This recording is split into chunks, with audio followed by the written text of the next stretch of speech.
त्यानंतर थेट जाऊयात शिवसेना नेते संजय राऊत बोलतायत।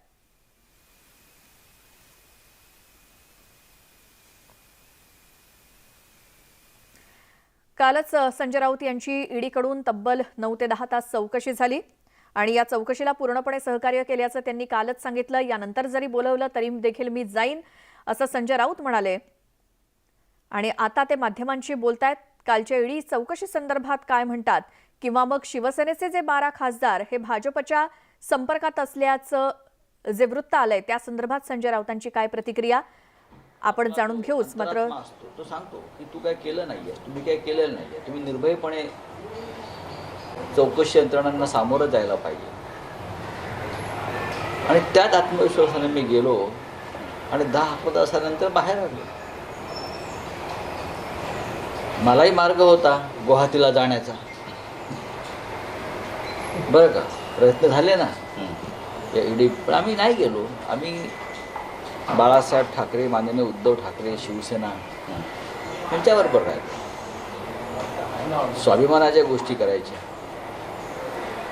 हिंदुत्वाच्या गोष्टी करायच्या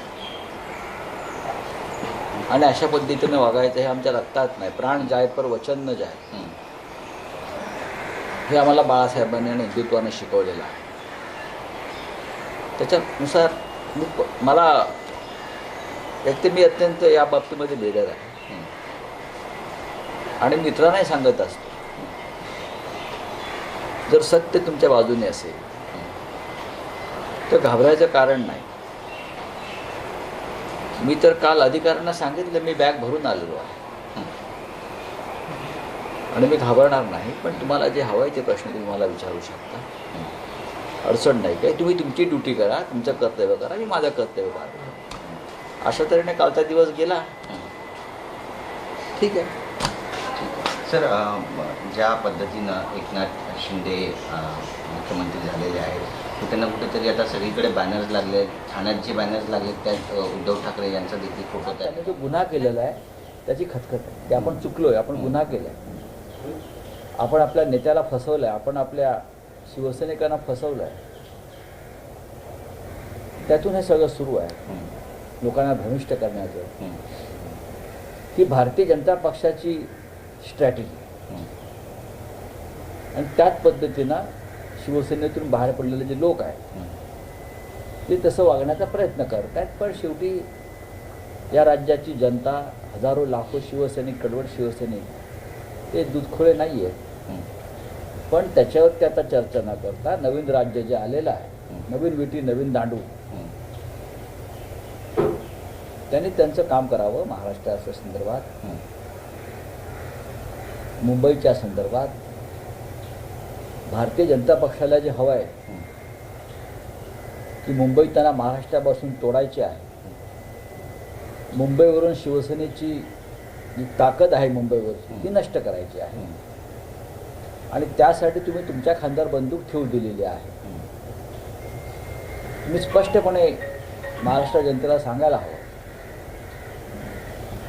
की मुंबईवर शिवसेनेचा झेंडा राहील बाळासाहेब ठाकरेंचा, पण नाही, त्यांना मुंबईत शिवसेनेचा पराभव घडवून आणण्यासाठी मुख्यमंत्री केले आणि मंत्रिमंडळात त्यांना स्थान दिलेलं आहे। हे आता हळूहळू स्पष्ट दिसतं। सर, 14 खासदार जे आहेत शिवसेनेचे ते देखील फुटण्याच्या मार्गावरती आहेत आणि त्यांचं म्हणणं असं आहे की बंडखोर नाही, हा शब्द चुकीचा आहे। फुटण्याच्या मार्गावर आहे तो शब्द चुकीचा आहे। काल खासदारांची बैठक झाली, मी त्या बैठकीला उपस्थित राहू शकलो नाही कारण त्याच वेळेला मला भारतीय जनता पक्षाच्या एका शाखेने बोलवलं होतं, तर मी नव्हतो। पण माझ्याकडे माहिती आली, काल माझं पक्षप्रमुखांशी चर्चा झाली आणि त्यांनी काही खासदारांच्या भावना काय आहेत तर त्यांनी चर्चा केली व त्याच्यावर पक्षात चर्चा करतो। चर्चा होऊ शकते, लक्षात घ्या, ती चर्चा आधी झाली असते। याचा अर्थ खासदार गेले, खासदार जातात असं होत नाही। शिवसेनेमध्ये आमदार आणि खासदार निवडून आणण्याची ताकद आहे नव्याने। शेवटी आमदार किंवा खासदार जरी कुठे बाहेर गेले तरी खालचं जे कार्यकर्त्यांची फळी आणि मतदार आहे हा पूर्णपणे शिवसेनेबरोबर आहे, हे लक्षात घ्या। आणि हा जो पक्षाचा कार्यकर्ता किंवा शिवसैनिक आहे तो कोणत्याही दाबदबावाला बळी पडत नाही, तो कोणत्या मोहाला बळी पडत नाही। आणि त्यातले आम्ही सगळे लोक उद्या मलाही पाडण्याचा प्रयत्न झाला, आपण पाहिला असं.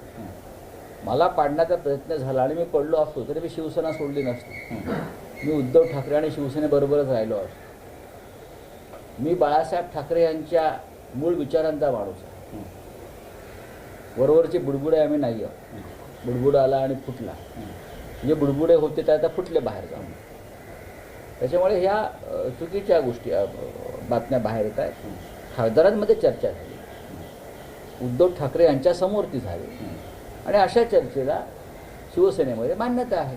बंडखोरांना बाळासाहेब ठाकरे समजलेच नाही आहेत असं म्हणावं का? कारण वारंवार एकनाथ शिंदे म्हणतात की ते बाळासाहेबांच्या विचारांसाठी वेगळे झाले शिवसेनेतून. बघा, काँग्रेस खूप वेळा फुटली आणि प्रत्येकजण म्हणतो की आम्ही गांधींच्या विचारांचे आहोत. पण मूळ काँग्रेस कोणती आहे? इंदिरा गांधीचीच राहिली ना. इंदिरा गांधीचीच काँग्रेस आधी आहे. अनेकांच्या नावाने काँग्रेस पक्ष निघालेले आहेत. महाराष्ट्रातील 4 काँग्रेस पक्ष आहेत. तर या बोलण्याला काय अर्थ नाही. जिथे ठाकरे तिथे शिवसेना. लक्षात घ्या, ठाकरे आणि शिवसेना ह्या एकाच नाण्याच्या 2 बाजू नाही, ते एकच बाजू आहे. उपमुख्यमंत्री देवेंद्र फडणवीस यांच्या अभिनंदनाचे पोस्टर संपूर्ण महाराष्ट्रभरात लावण्यात आले आणि या पोस्टरवरून अमित शहा यांचा फोटो गायब आहे. एकीकडे असं म्हटलं जाते की देवेंद्र फडणवीसांची नाराजी कसं बघताय तुम्ही? ह्याच्यावरती मी कसं काय बोलणार? भारतीय जनता पक्षानं किंवा उपमुख्यमंत्री, मला अजून तोंडामध्ये येत नाही उपमुख्यमंत्री, एकतर माजी मुख्यमंत्री किंवा भावी मुख्यमंत्री, आपण सतत त्यांना बोलत राहिलो. पण उप हा शब्द त्यांच्या मागे लावायला मला फार जड जात आहे. पण तरी मी म्हणेन देवेंद्रजींच्या संदर्भात असं काही झालं असेल, होत असेल, हा त्यांच्या पक्षाचा अंतर्गत प्रश्न आहे. कुठेतरी पंख छाटण्याचा प्रयत्न आहे, कारण केंद्रीय मी असं नाही बोलणार. शेवटी कोणाला आनंद वाटेल का? जे मुख्यमंत्री पदाच्या तयारीत बसले आहेत, नवीन सरकार स्थापन होत आहे, विधिमंडळ पक्षाची बैठक होते आहे आणि त्यांना दुसऱ्या क्रमांकाचं पद स्वीकारा असा आदेश दिला जातो आणि तेही जे मुख्यमंत्री आता झाले आहेत ते त्यांच्या मंत्रिमंडळामध्ये ज्युनियर मंत्री होते. पण भारतीय जनता पक्षामध्ये शिस्त आणि आदेश त्याचं पालन केलं जातं, त्यानुसार ते वागले. त्यांचं कौतुक केलं पाहिजे. त्यासाठी शिवसैनिकांना एक निश्चित शपथ देणार आहात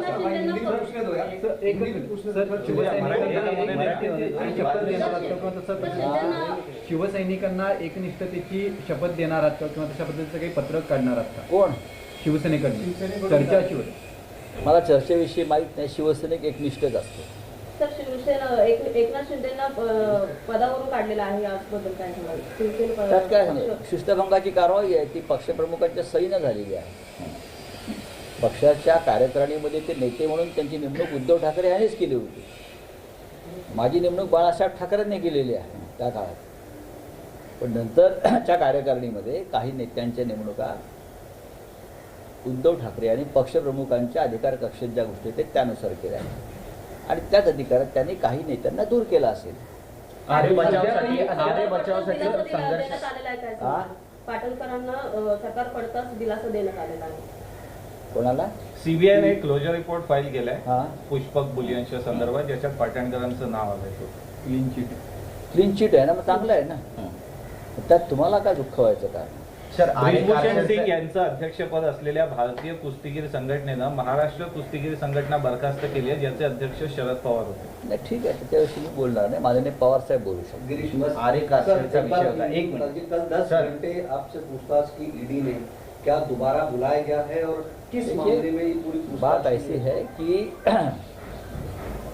इस देश का एक जिम्मेदार नागरिक होने के नाते, मेंबर ऑफ पार्लियामेंट होने के नाते ये मेरा कर्तव्य बनता है, जब देश की कोई भी जांच एजेंसी हमें बुलाती है तो हमको उनके समक्ष जाकर बयान देना चाहिए. उनके मन में जो सवाल है उस बारे में बात करनी चाहिए. मुझे बुलाया गया, चाहे लोगों के मन में कुछ और शंका है कि ये पॉलिटिकल प्रेशर से हुआ है या और कुछ हुआ है, महाराष्ट्र में जो चल रहा है राजनीतिक उथल पुथल उसके लिए हुआ है. मैं कहता हूँ ऐसी कोई बात नहीं है. उनके मन में शंका थी, टाइमिंग का थोड़ा प्रॉब्लम है, ये टाइमिंग यही क्यों चुना है. लेकिन बहुत ही अच्छे तरीके से मुझे वो लोग पेश आए, सब अधिकारी, और मैं भी उनके साथ 10 घंटे तक रहा, बाहर आया. जो उनको जानकारी चाहिए थी, उनके मन में जो प्रश्न थे, मैंने सभी का उत्तर दिया है। अगर उनको मैंने कहा कि अगर आपको वापस मैं लगता है कि आना चाहिए तो आप ज़रूर मुझे बुलाइए, मैं आ जाऊँगा। क्या पत्रावाला चाल मामले को ही लेकर पूछताछ हुई या कोई और विषय था? देखिए, जो अंदर की बात होती है वो बाहर आना नहीं चाहिए, लेकिन ये जो सब विषय है उससे मेरा कोई संबंध नहीं है। मेरा कोई संबंध, कोई एलिगेशंस करता है बाहर से और उसके ऊपर हमें बुलाया जाता है, ये ठीक नहीं है। लेकिन फिर भी अगर एजेंसी को लगता है कि उस बारे में पूछताछ होनी चाहिए तो होनी चाहिए। सर, एक कभी खबर आज आ रही 12 से 14 सांसद जो हैं वो शिंदे ग्रुप के संपर्क में। कल उद्धव साहब ने एक बैठक की थी जिसमें 15 सांसद उपस्थित थे, 3 सांसद जो है वो गैरहाजिर थे। तो क्या वाकई में देखो, ऐसा कुछ 3 है? में से तो एक तो उनका बेटा ही है, ऐसा मुझे लगता है। मैं नहीं था कल की मीटिंग में, और 1-2 हो सकते हैं, क्या कारण मुझे मालूम नहीं, मैं भी नहीं था। मैं बहुत ही दूसरे काम में बिजी रहा कर 10 घंटे तक। मेरी बात हो गई पार्टी चीफ उद्धव जी से इस बारे में।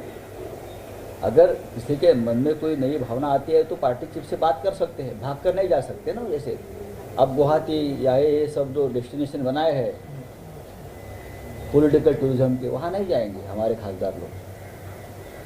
कोई डर है कोई इस बात का कि बगावत हो सकती है? कुछ पार्टी की तरफ से कोई कोशिश हो रही कि उनको प्रॉपर ब्रीफ किया जाए, पार्टी से कैसे? शिवसेना में डरना मना है, जो होगा वो देखा जाएगा। सर, नुपुर शर्मा को भी सुप्रीम कोर्ट ने कल फटकार लगाई है, क्या कहना चाहिए? न्यायालय का निर्णय।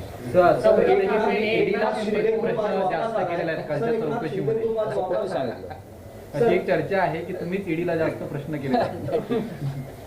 असं नाही आहे, त्यांचे सुद्धा प्रश्न असतात, प्रश्नांच्या फैरी झडत असतात. आम्ही सत्याच्या बाजूने असतो, पण मी त्यांचा रिस्पेक्ट करतो, त्यांचा रिस्पेक्ट केला. सरकारी कागद आहे आणि प्रत्येकानं अशा प्रकारचं, जरी असं वाटतं की चुकीचे अन्याय आहे आपल्या बाबतीत, तरी पण या एजन्सी आहेत प्रमुख, त्यांच्यासमोर जाऊन बोलायला पाहिजे. सर, पण ज्या पद्धतीनं एक आता लास्ट सरकार क्वेश्चन, स्थापन झालंय, तुम्हाला वाटतं ईडीचा जो वापस आ रहे हैं, शुरुआत में जो आपके बयान आए थे, आपने कहा था कि उनका स्वागत करेंगे, अच्छे से करेंगे। आज किस तरह की तैयारी है? क्यों, तो वो अभी राज्य के मुख्यमंत्री बन गए बीजेपी के साथ, और कल उद्धव ठाकरे साहब ने कहा है वो कुछ भी कहे, चाहे हमारा नाम का इस्तेमाल करे या और कुछ करे, वो शिवसेना के मुख्यमंत्री नहीं है, ये स्पष्ट हो गया है. संजय राऊत माध्यमांशी बोलत होते. काल त्यांची ईडीकडून 10 तास चौकशी झाली आणि त्याच संदर्भात त्यांना विचारलं असता ईडीच्या कारवाईला मी काही घाबरत नाही आणि मी असं सहकार्य करत राहीन.